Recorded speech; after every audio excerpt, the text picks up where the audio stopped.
អនាគតកូនកំមុំកំពុងតែហុកស្បៃដែលត្រូវពាក់នៅក្នុងថ្ងៃកម្មវិធីពិសេសឬមកក៏ថត pre-wedding មែនអត់មកនេះមកអត់ខុសទេជំរាបសួរស្ដីបងប្អូនទាំងអស់គ្នាខ្ញុំសៃតាំងឯនឹងនាំអារម្មណ៍អនាគតកូនកំមុំទាំងអស់គ្នាឬមួយក៏ best friend របស់កូនកំមុំមកមើលស្បៃដែលត្រូវពាក់នៅថ្ងៃកម្មវិធីពិសេសឬមួយក៏សម្រាប់ pre-wedding អីផ្សេងៗហ្នឹងក៏បានដែរហើយអ្វីសំខាន់ណាស់ក៏ខ្ញុំមាន bride to be នៅក្នុង stock ផងដែរ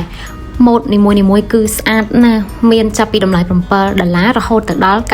$99នេះគឺជាម៉ូតតម្លៃពិសេសហើយស្អាតទៀតបងប្អូនទាំងអស់គ្នាភ្ជាប់ជាមួយនឹងតាគៀបទាំងស្រស់ស្អាតតាគៀបមានតាគៀបជ័រតាគៀបដែកនិយាយទៅអីក៏មានដែរអញ្ចឹងបងប្អូនអាចអញ្ជើញមកមើលបានហើយម៉ូតនីមួយៗសិតតា admin ហើសមកគឺយកមកសិតតាត្រូវចិត្តកូនកំមុំហ្មងណាចង់ជំរាបថារហូតម្ដងថ្ងៃហ្នឹងគឺស្បៃលក់បានច្រើនណាស់ក៏ប៉ុន្តែអត់ដែលសូវបានផុសទេ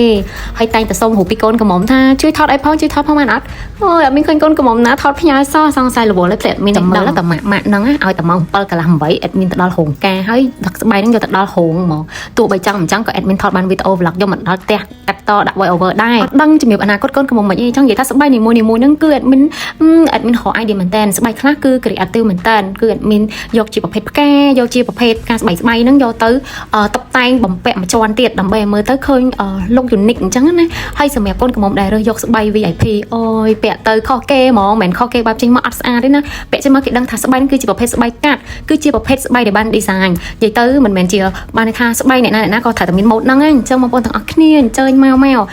ខ្ញុំចង់បញ្ជាក់ប្រាប់ថាគ្រឿងស្បែកគ្រឿងឈុតកូនកំមុំហ្នឹងពីខាងហាង Event Fashion Studio អញ្ចឹងចំពោះកូនកំមុំដែលមានចំណាប់អារម្មណ៍អាចតាក់ទងមកកូនកំមុំខ្ញុំចង់ share រឿងរំភើបមួយនៅពីក្រោយវីដេអូស្អាតៗនៅពីក្រោយថតស្អាតៗហ្នឹងគឺប្តីខ្ញុំហ្នឹងឯងអ្នករៀបចំថតឲ្យរៀបចំប្រាប់ឲ្យហើយបើទៅរោងកម្មវិញគឺប៉ាខ្ញុំហើយប្អូនខ្ញុំជួយថតឲ្យហើយនៅផ្ទះវិញគឺម៉ាក់ខ្ញុំអ្នកថតឲ្យខ្ញុំមានកាមេរ៉ាមែនតាមខ្លួន personal ជួលគេទេអត់មានទេហើយកាត់តវីដេអូដោយខ្លួនឯងនិយាយទៅ